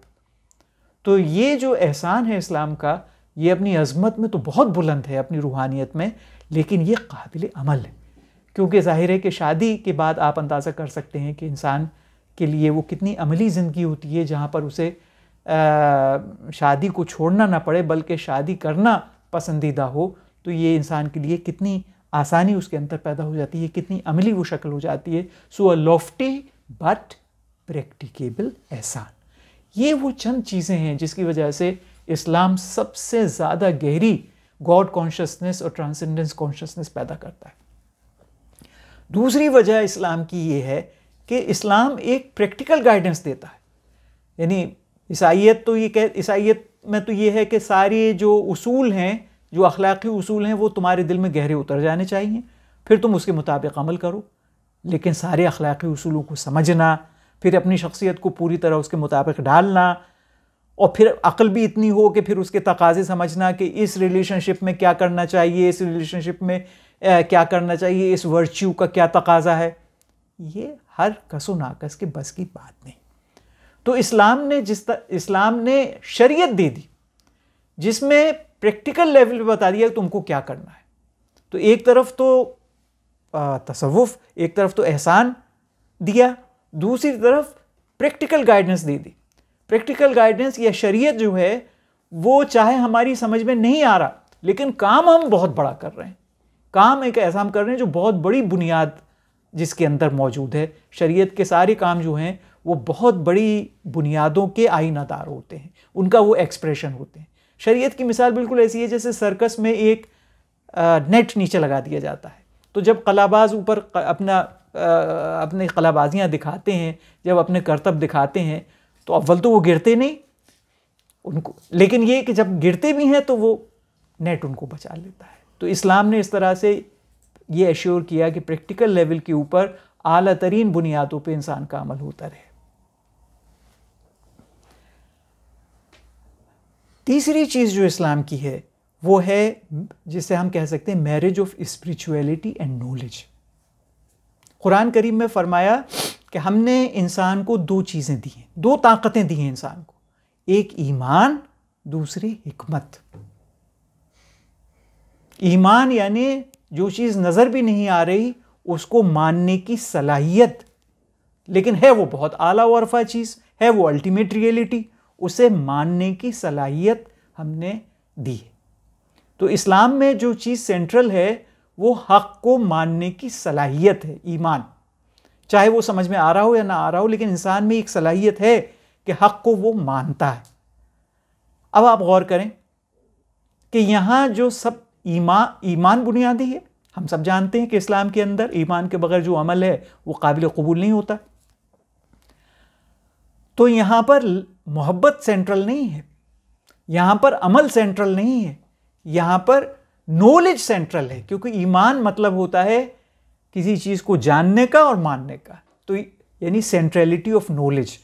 लेकिन नॉलेज एक ऐसी चीज़ की जो हम आंखों से नहीं देख रहे, मगर अल्लाह ने वो सलाहियत इंसान को दी है कि वो आंखों से न देखने वाली सच्चाइयों को भी मान सके, अगर सही बुनियादों पे उसको पेश किया जाए, अगर वो सही बुनियादें इख्तियार करे तो वो उसको मान सकता है। तो ईमान पे भी आप गौर कीजिए कि इसमें भी पहले जानना है, सबसे पहले सही बात को जानना है, कितना भी इखलास हो। लेकिन अगर खुदा न खास्ता तौहीद की बजाय शिर्क को मुखलिसाना तौर पे इंसान की पैरवी करे, इंसान उसकी पैरवी करे, तो उसका क्या फ़ायदा? या ये कि वो काम एक बहुत अच्छे कर रहा है लेकिन उसकी कोई अंडरस्टैंडिंग नहीं है, तो उसका क्या फ़ायदा? एक हदीस के अंदर वाज़े तौर पे आता है, मौलाना फ़ारूक खां साहब का जो मजमुआ है कलाम नबुव्वत, उसमें उन्होंने उस हदीस को नकल किया, और उनके इस मजमुए की खुसूसियत ये है कि उसमें एक खुसूसियत ये है कि उसमें बाज़ ऐसी अहादीस आती हैं जो दूसरे हमें मजमुओं में नहीं मिलती। तो उन्होंने एक हदीस को उसमें नकल किया जिसमें कहा गया कि आखिरत में, जिसका मफहूम ये है कि आखिरत में इंसान के आमाल का जो बदला होगा वो बक़द्र अक्ल होगा, यानी इंसान ने कितना उसको समझा इंटेलेक्चुअली उस बात को, उसके प्रोपोर्शन में, उसके रेशो में उसको अजर मिलेगा अपने अमल का। तो इस्लाम ईमान को बुनियादी अहमियत देता है, और ईमान में पहला स्टेप होता है जानने का, to know something correctly and then to believe in it and then to be happy with it. Imam Farahi ने ये तज्जिया ईमान का किया, किसी चीज़ को जानना, मानना और उस पर राज़ी होना, तब जाके ईमान कंप्लीट होता है। तो बहरहाल इसमें सबसे पहला कदम है जानना, करेक्टली जानना। अगर शिर्क पे मुखलिसाना अमल है तो ये ईमान नहीं है। ईमान तो तौहीद के ऊपर होना चाहिए। तो जानना यानी नॉलेज बुनियादी हो गई, लव बुनियादी नहीं है, एक्शन बुनियादी नहीं है, नॉलेज बुनियादी है, नंबर एक। नंबर दो, अल्लाह ने इंसान को हिकमत भी दी। चुनाचे कुरान करीम में जहाँ मकासिद नबुव्वत बयान हुए हैं 2 या 3 जगह, वहाँ कहा गया वयुअल्लिमुहुमुल किताब वल हिकमा, ये रसूल जो हमारी तरफ से भेजे जाते हैं ये तुमको सिखाते हैं किताब और हिकमत। हिकमत क्या है? हिकमत नाम है इल्हामी आगही का, जो आला हकीकत है, आला हकीकत के ऊपर इल्हामी आगही का नाम हिकमत है। ये अभी मौलाना फ़ारूक खां साहब फरमा रहे थे कि इल्हामी आगही, हिकमत का एक बुनियादी मतलब ये है कि अल्लाह की तरफ से एक आगही इंसान के दिल में आती है, वो हिकमत का एक बहुत बुनियादी पहलू है। तो इंसान को, आप जानते हैं मशहूर आयत है कुरान करीम की कि जिसको हिकमत दी गई उसको खैर कसीर दी गई, वमन युतिल हिकमता फ़क़द ऊतिया खैरन कसीरा, कि जिसको हिकमत दी गई उसे बहुत बड़ी भलाई दी गई। तो ईमान यानी ना नज़र आने वाली सच्चाइयों को भी मानने की सलाहियत, और दूसरी चीज़ हिकमत। तो ईमान में नॉलेज पहला कदम है, जानना, लेकिन फिर आगे की चीज़ मानना, उस पर राज़ी होना, वो कुल मिला के ईमान बनाता है। तो नॉलेज सेंट्रल भी हो गई और नॉलेज री इन्फोर्सर भी हो गई, यानी हिकमत। अल्लाह ने इंसान को ईमान की सलाहियत दी है और हिकमत की सलाहियत दी है, यानी ख़ुद अपनी आँखों से हकीकत को, आला हकीकत को देख लेना जैसे कि नबी देखता है। यानी जैसे से मुराद ये नहीं है कि एग्जैक्टली उस डिग्री तक जैसे कि नबी देखता है, लेकिन ये कि उसकी क्वालिटेटिव रिजेम्बलेंस वैसी होती है जैसे कि नबी देखता है। डिग्री में वो कम होता है लेकिन क्वालिटेटिव रिजेम्बलेंस जैसे नबी देखता है। और इब्राहीम अलैहिस्सलाम के ताल्लुक़ से अल्लाह ताला ने बताया कि हमने उनको मलकूतुस समावात वल अर्ज़ की सैर करवाई। तमाम अंबिया को जो कायनात के पीछे जो डीपर और हिडन जो फोर्सेस हैं मलकूतुस समावात वल अर्ज़ से वो मुराद है, जिसमें फ़रिश्ते भी शामिल हैं। तो उसकी अंबिया को वो चीज़ें सब दिखाता है अल्लाह ताला।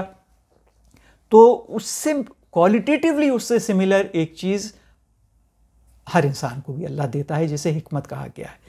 तो इससे यानी लुब्बे लुबाब इसका ये हुआ कि ईमान और हिकमत, इन दोनों के पीछे हिकमत पूरी तरह नॉलेज का नाम है और ईमान में फर्स्ट स्टेप नॉलेज है। इस्लाम नॉलेज को सेंट्रलिटी देता है और ये हम पहले देख चुके कि लव और एक्शन के मुकाबले में लव और एक्शन की बहुत अहमियत है। इस्लाम के अंदर भी लव और एक्शन पे बहुत जोर है।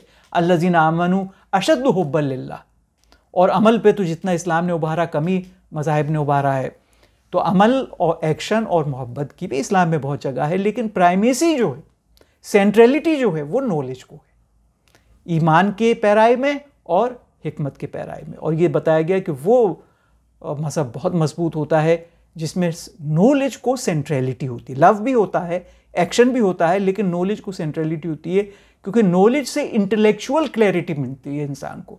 और इंसान का वस्फ ये है कि इंटेलेक्चुअल क्लैरिटी से उसका जो कमिटमेंट है वो कंप्लीट हो जाता है। और क्योंकि वेस्ट में क्रिश्चियनिटी में नॉलेज सेंट्रल नहीं थी, इसलिए वहाँ वो क्रिश्चियनिटी कमज़ोर साबित हुई और वहाँ एथीज़म को फैलने का मौका मिला। इस्लाम में नॉलेज सेंट्रल है, इसलिए इंशाअल्लाह इससे एथीज़म का इज़ाला होना आसान होता है। तो ये कुछ असबाब हैं जिनकी बिना पे ये देखा जा सकता है कि इस्लाम खुदा के इनकार को और उससे पैदा होने वाली जाहिलियत खालिसा या प्योर एरर को और उससे पैदा होने वाले शदीद मफासिद को, जो उसके बिटर फ्रूट्स हैं और जो कंफ्यूजिंग मैन मेड आइडियोलॉजीज़ हैं और बिटर फ्रूट्स हैं, उन सब का इज़ाला इस्लाम किस तरह से कर सकता है और उनको दोबारा पनपने से इस्लाम किस तरह से रोक सकता है। व आखिर दावाना अनिल हम्दुलिल्लाहि रब्बिल आलमीन। जज़ाकल्लाह खैर। अभी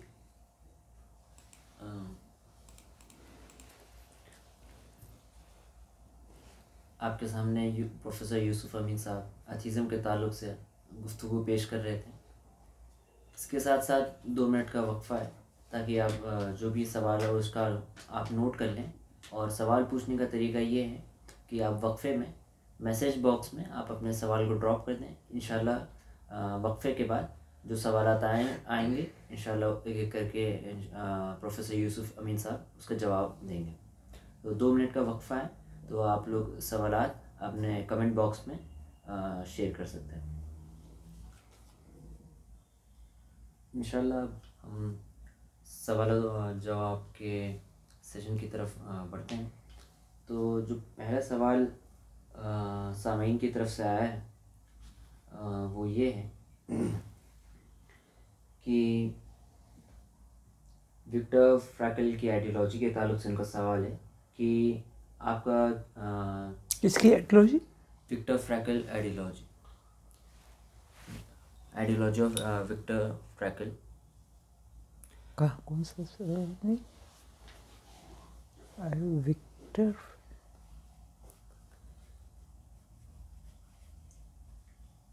ओके जी।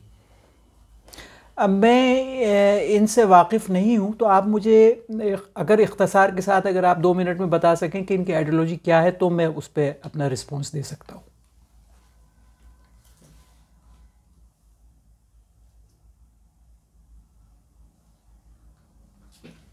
अगले सवाल तक हम चलें, ये तब तक चैट बॉक्स में उसको टाइप कर देंगे।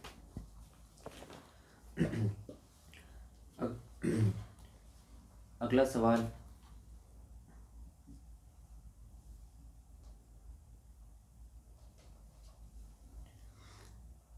सवाल ये है कि डार्विनिज़म के ताल्लुक़ से है कि मोहम्मद आज़म साहब जानना चाहते हैं कि डार्विनिज़म चूँकि आजकल दुनिया में आम हो गई है, तो तो क्या इसका कोई सब्स्टिट्यूट है जो इसके सामने पेश किया जाए ताकि लोग उसको एक्सेप्ट कर सकें, क्योंकि डार्विनिज्म वाइडली एक्सेप्ट किया जाता है दुनिया में?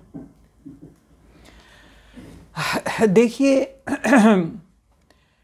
ये कोई ज़रूरी नहीं है कि हम जितने भी फिनोमिना हैं उन फिनोमिना के करेक्ट डिटेल्स को पेश कर दें। जो इसमें ज़्यादा अहम बात है वो ये कि डार्विनिज़्म की एरर को दिखाया जाना चाहिए। डार्विनिज़्म की एरर को अगर इंटेलेक्चुअली साउंड और मजबूत बुनियादों पे आप दिखा सकते हैं तो उससे आप फिर लोगों को बचा सकते हैं। जहाँ तक कि उसके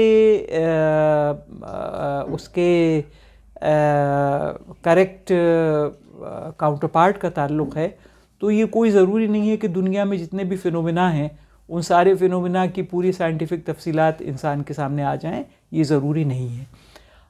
अब सवाल आ गया कि डार्विनिज़्म की एरर। डार्विनिज़्म की बुनियादी एरर ये है कि डार्विनिज़्म ने बाज़ महदूद साइंटिफिक फाइंडिंग्स की बुनियाद पर फ़िलोसोफिक कंक्लूजन्स निकाले हैं। तो ये उसकी बुनियादी एरर है। फ़िलोसोफिक कंक्लूजन्स के लिए फ़िलोसोफिक प्रेमाइसेस होने चाहिए, यानी प्रेमाइसेस जो ओपनिंग स्टेटमेंट्स हैं वो स्टेटमेंट्स फ़िलोसोफिक होने चाहिए। जबकि डार्विन ने कुछ बहुत ही लिमिटेड वो बायोलॉजिकल फाइंडिंग्स, एक तो ये कि वो बायोलॉजिकल फाइंडिंग्स हैं, वो फ़िलोसोफिक स्टेटमेंट्स या प्रोपोजिशंस नहीं है, और वो जो फाइंडिंग्स हैं वो फाइंडिंग्स भी बहुत लिमिटेड हैं। और उसमें बाज़ लोगों ने ये भी पॉइंट आउट किया है कि उसमें डार्विन की जो एक पहले से जो ओपिनियन थी उस ओपिनियन के लिहाज से उन फाइंडिंग्स, उन लिमिटेड फाइंडिंग्स में से बाज़ को डिस्टॉर्ट भी किया गया है, ये भी दिखाया जा चुका है। तो ये डार्विनिज़्म की बुनियादी एरर है कि डार्विनिज़्म में फ़िलोसोफिक यानी कंक्लूजन्स, डार्विनिज़्म के जो कंक्लूजन्स हैं वो फ़िलोसोफिक हैं। अगर डार्विनिज़्म से कोई ऐसा कंक्लूजन निकाला जाए जो हेल्थ केयर से रिलेटेड हो, जो इम्प्रूवमेंट ऑफ फिज़िकल एबिलिटीज़ से मुताल्लिक़ हो, तो वो जस्टिफाइड है, क्योंकि वो एक फ़िज़िकल चीज़ है और बायोलॉजी भी एक फ़िज़िकल चीज़ है। तो बायोलॉजिकल फाइंडिंग्स से अगर हेल्थ केयर के बारे में कोई प्रिंसिपल निकाला जाता है तो वो तो जस्टिफाइड है, लेकिन इसमें भी मतलब वो बुनियादी तौर पे जस्टिफाइड है। ये सवाल फिर भी रह जाएगा कि वो फाइंडिंग दुरुस्त है कि नहीं, और उससे करेक्ट हेल्थ केयर इंटरवेंशन निकाला जा रहा है या नहीं, ये तो रह जाएगा, लेकिन इन प्रिंसिपल वो दुरुस्त होगा।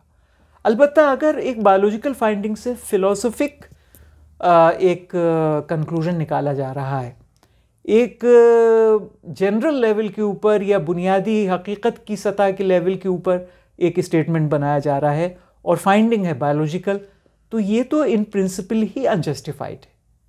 तो डार्विनिज़्म की एरर बहुत ऑब्वियस है और बहुत बुनियादी है, और हमें डार्विनिज़्म पे जो एतराज़ है उसके बायोलॉजिकल जो वो हैं प्रपोजल्स, उनके ऊपर इतना ज़्यादा नहीं है। हमें डार्विनिज़्म के ऊपर ज़्यादा एतराज़ जो उसकी वो फ़िलोसोफिक कंक्लूजन्स उससे वो निकालता है डार्विन, उसके ऊपर हमको एतराज़ है। जी, अगला सवाल कैपिटलिज़म और डार्विनिज़म के ताल्लुक़ से कि कैपिटलिज़म का जो ताल्लुक़ है उसको ज़रा मज़ीद वाज़ेह कर दिया जाए डार्विनिज़म के ताल्लुक़ से। देखिए, डार्विनिज़म में कहा गया है कि struggle for existence and survival of the fittest. तो कैपिटलिज्म की बुनियाद बिल्कुल यही है कि हर आदमी सिर्फ अपनी बरतरी और अपनी माली बरतरी के लिए काम करता है या करे, और उसमें वही लोग जो हैं ऊपर रहेंगे और बालादस्त रहेंगे जो सबसे ज़्यादा माल इकट्ठा करने में कामयाब हो सके। इस तरह से कैपिटलिज्म का बहुत गहरा रिलेशन डार्विनिज्म से है। जी, कुछ सवालात जो पिछले जो गुफ्तगू रखी गई थी तो उसके ताल्लुक़ से तो उसमें एक सवाल ये था कि आपने द सेकेंड फॉल का जिक्र किया और इसमें ये बताया कि जो फर्स्ट फॉल है उसका ताल्लुक़ आदम अलैहिस्सलाम से। तो उसमें सवाल उनका ये था कि फ़र्स्ट फॉल का इल्ज़ाम अगर आदम अलैहिस्सलाम पर दिया जाए तो ये इस्लाम के नज़रिए से दुरुस्त नहीं है। इस पर वो आपके तज्ज़िया चाहते थे। नहीं, आपकी बात बिल्कुल दुरुस्त है। मैंने सिर्फ देखिए, जब कोई हम मिसाल देते हैं दो चीज़, एक चीज़ की मिसाल दूसरी चीज़ से देते हैं तो उससे इन दोनों चीज़ों का कामिलन मुमासिल होना लाजिम नहीं आता। किसी ख़ास ताल्लुक़ से एक दूसरे से रिजेंबल करना इनका लाजिम आता है। तो ये जो सेकंड फॉल कहा गया वो फॉल के सेंस में कहा गया कि ये एक पस्ती है जो लाहिक हुई। अब उस पस्ती की वजह वेस्ट के केस में मैंने आज दो वजूहात आपके सामने पेश की कि एक तो उनके अंदर गफलत और ख़ुद पसंदी और दुनिया परस्ती ज़्यादा है। बीमारी जो आम इंसानी बीमारी है वो उनके अंदर कुछ ज़्यादा शदीद है मॉडर्न वेस्ट के अंदर।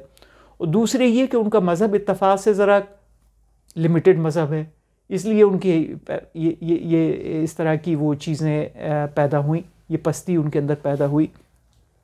तो रेनेसांस को जो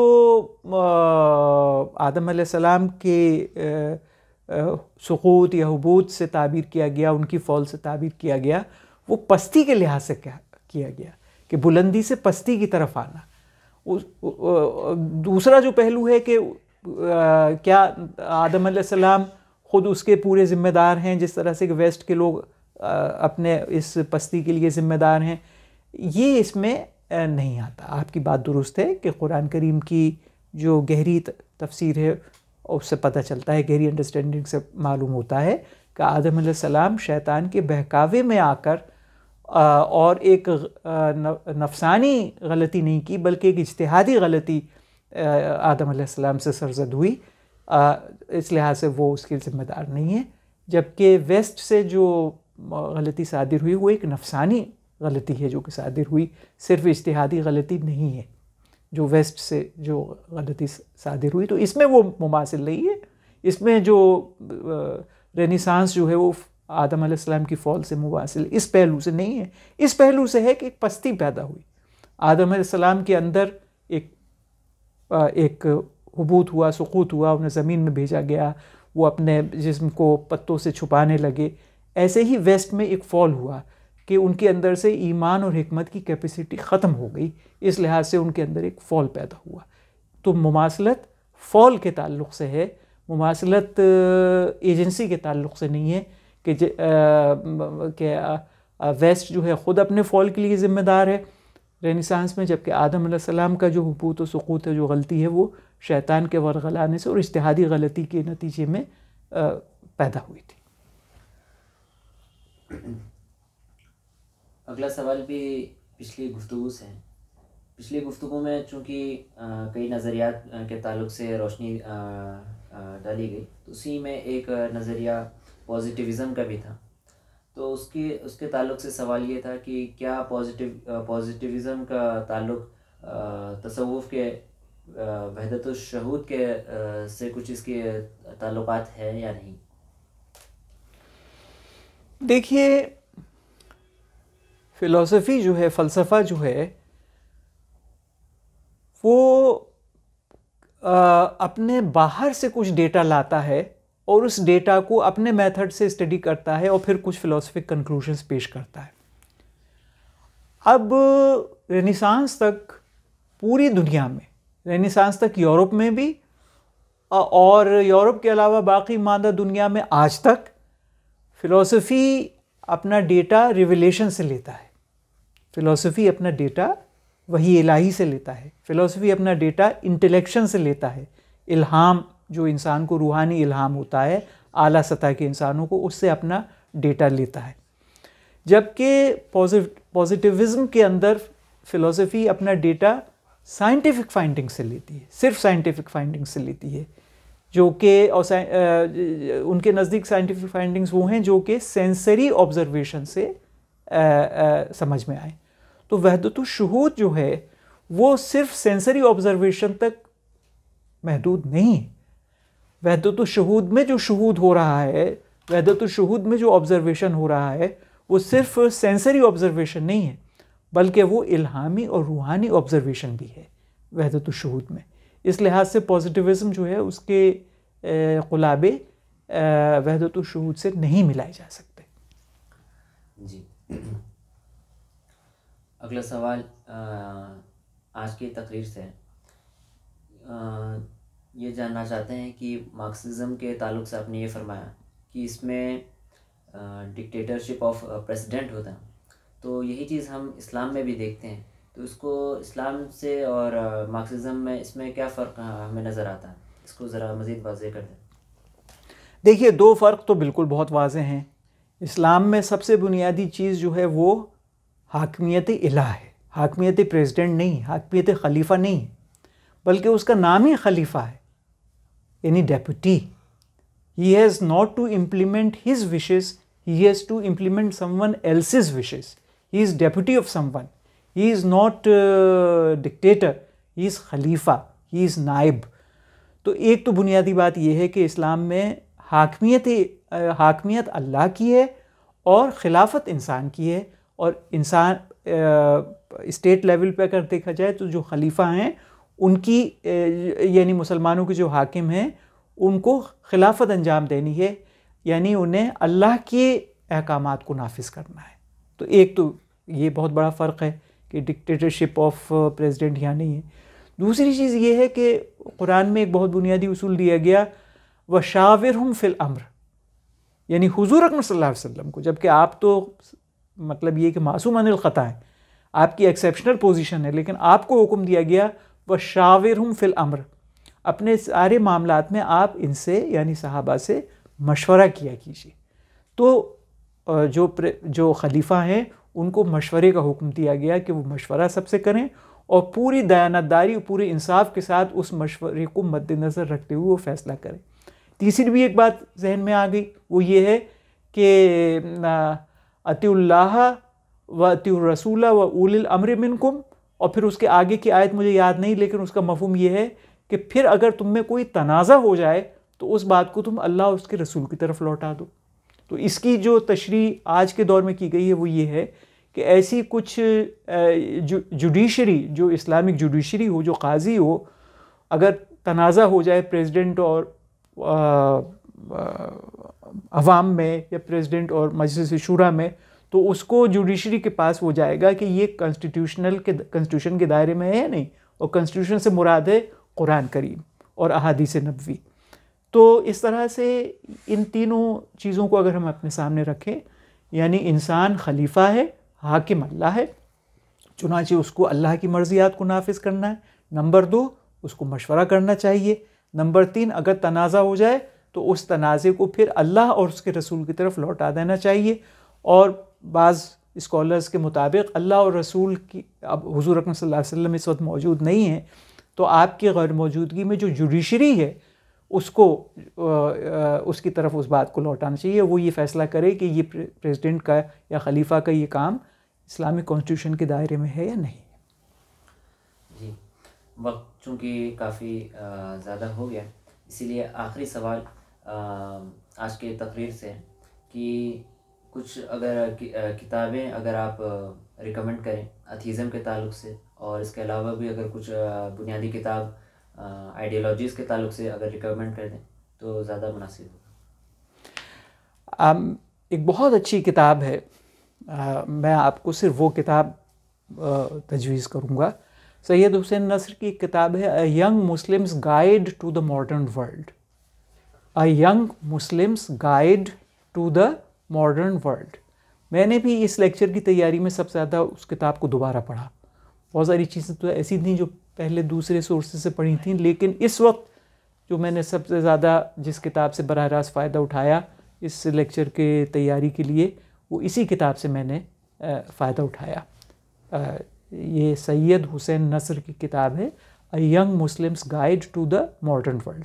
और जैसा कि आप उन्वान से समझ गए होंगे, इसका ये बहुत एक्सेसिबल किताब है, ये एक ऐसी किताब है जो कि एक यंग आदमी की समझ में आसानी के साथ आ सकती, और जहाँ तक मैं समझता हूँ ये फ्री इंटरनेट पे अवेलेबल है और वहाँ से इसको डाउनलोड भी किया जा सकता है।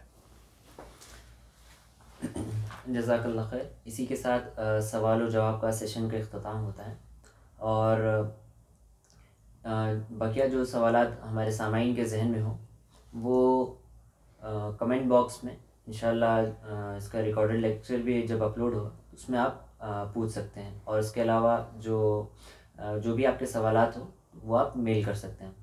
इंशाल्लाह अगले गुफ्तगू में भी जिस तरह आज जवाबात दिए गए, इंशाल्लाह अगले गुफ्तगू में भी वैसे ही जवाबात दिए जाएंगे। इसी के साथ साथ मैं जनाब प्रोफेसर यूसुफ अमीन साहब का शुक्रगुज़ार हूँ कि वो अपने मसरूफ़ औक़ात में से कुछ लम्हात हमें फ़राहम किए और अथीज़म के ताल्लुक़ से हमें आगाह किया कि हम कैसे अथीज़म का रद्द करें, कैसे इल्मी उसका जवाब दें, और कैसे इस्लाम की इस्लाम के जो अहकामात हैं और इस्लाम को लोगों के सामने पेश करें।